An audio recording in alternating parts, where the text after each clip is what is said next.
niyo yanakorwo mbica na ndumiriri maita matiganite miaka ya hau kabere.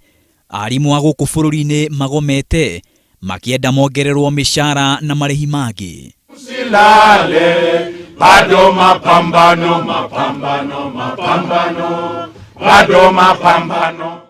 No riu maya mothe mahota gukinya muthia thutha wa kiama kia Arimu KNUT na kamitii ya kuandika arimu TSC gwikira thaini mutaratara wa uria marirutithanagia wira.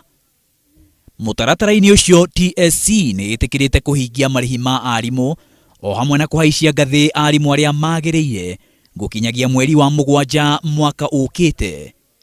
The foregoing scenario has been a recipe for unwarranted, frequent industrial unrest in the teaching service due to uncertainty in regard to terms and conditions of service. It has also made it very clear that the CBA of 1st July 2017 to 2021 shall be concluded before 1st July next year, and it will commence immediately. So, indeed, these negotiations have not only taken care of 2013 to 2017, it has also taken care of 2017 to 2021. Kahinda-ini o kau miario o yothe ya mishara ya arimu ikanjiriria thutha ucio. It has provided a basis for future negotiation of CBAs between the parties.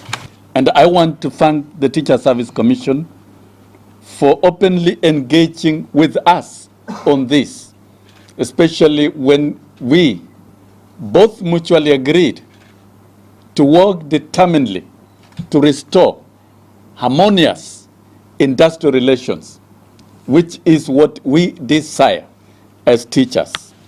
Arugamiriri a kiama kia Arimu KNUT Wilson Sosion na Mujonzili na nimetikaniire na mutaratara ucio. We participated fully in the negotiation, in the collective bargaining processes within the constitutional framework, with a promise and optimism that the future of the teaching profession must be as guaranteed as it is in the Constitution. The teachers as workers must enjoy the full benefits of the law. We have been engaging in meetings since 25th of May. Very detailed negotiations. And the document that is before us is well negotiated without duress on either parties. Mutaratara ucio ningi ni utariirie uria arimu magirirwo gwikua me wira-ini o hamwe na kugacirithia mitugo yao niguo githomo githereme. One of the ways to protect the learner is to ensure industrial harmony in the sector, so that children can be sure that learning will take place when they are supposed to learn. Maina wa Wairegi, Inoro TV.